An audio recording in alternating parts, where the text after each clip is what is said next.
everybody, thanks for joining me. Today I am going to share with you my 5 tips to making the perfect green smoothie.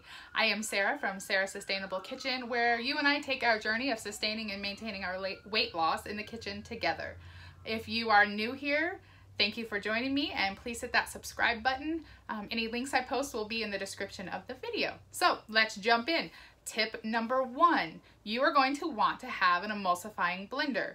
The biggest difference between an emulsifier and a standard blender is just simply power. Your standard blender will not have the power to blend it up, and you'll end up with something like salsa, which I don't know about you, drinking chunks, not so appealing. So it doesn't matter which kind or how much money you spend. Today I am using my Vitamix that I got from Costco a long time ago actually, and she's getting tired, but she's still doing good. I actually have my eye on the Pampered Chef cooking blender, but I'll tell you more about that another time. So any blender, doesn't matter how big, how small, how much you spend, as long as it's emulsifying. Tip number 2, you want to freeze your ingredients. I like to spend a day at the beginning of the week, usually on the weekend actually, and put one green smoothie serving in a bag, and I like to throw them in the freezer. Like you guys, I'm super busy in the car most of the time, especially in the morning. So super easy to take your frozen ingredients, chuck them in there, blend it up, take it with you on the go. The other really cool thing about freezing everything is that you don't have to use ice cubes, and that makes it less runny. I don't like a runny green smoothie. Tip number 3, think nutrition. So what's really important about the green smoothies is that we're using them for nutritional value, right? Especially if you've had weight loss surgery. It is very difficult to get 2 cups of spinach in, and we all know that we need our leafy greens. So think about where you're at nutritionally. For me, I use baby spinach almost all of the time. I use blueberries, I use flaxseed and hemp seed, and then I use some sort of protein. You can use almond milk as your base, you can use water. I mean, the really cool thing is you can't really screw up a green smoothie. So use whatever works for you. Today, I am using a liquid protein simply because I am out of my Isopure unflavored protein powder, which is supposed to be here today. But I'm going to use this Premier protein drink, which if you've had weight loss surgery, I'm sure you're very familiar with this, but this will be my liquid base, but you can literally use anything. You just want to think nutrition. You want to think what your body needs and how that green smoothie can meet those needs for you. I tend to stay away from fruit very much because of the high sugar and carb, but you can use whatever you want to.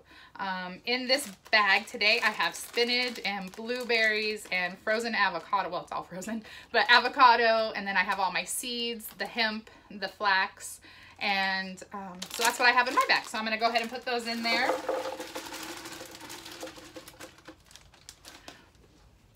And then I will add my protein. So I did an extra big serving today so you guys could see what it's gonna look like. I don't typically drink this much of one. It would be too much, so I would split it in half. But that's up to you. Again, totally up to you what your nutritional value in a smoothie is what you need. So think about that. Think about the nutrition. Literally doesn't matter, can't screw it up. So the next tip number 4 is make sure you blend it long enough. For me in my Vitamix, because it's getting tired, it's usually a minute or 2, but it just depends on your blender. So experiment, but blend it long enough that you get that consistency that you want. Some people want thicker, thinner. You can adjust your liquids, whatever. Just make sure you blend it long enough. So I'm gonna blend it up now. It's gonna be loud, so just wait 1 second, and I won't blend it the full time.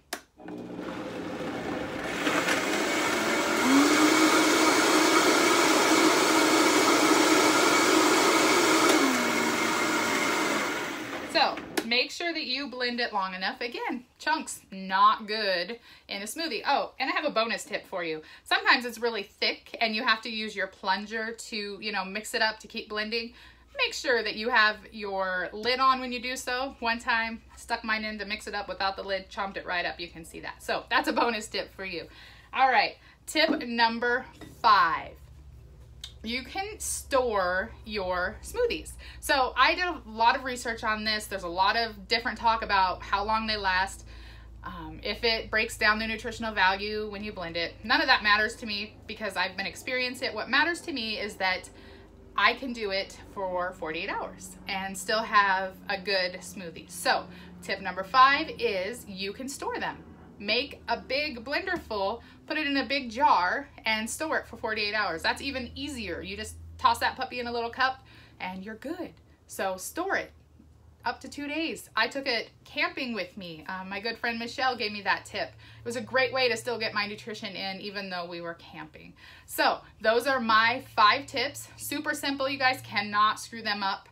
Not easily anyway, and you can meet your nutritional values that way, whatever your needs are, and that's totally up to you. You might be in a totally different place than me, and that's fine. So thank you for joining me. I hope that you find some help in this video and that you enjoy your green smoothies and that they help you. If you have any questions or comments, just let me know below, but I just really appreciate you joining me.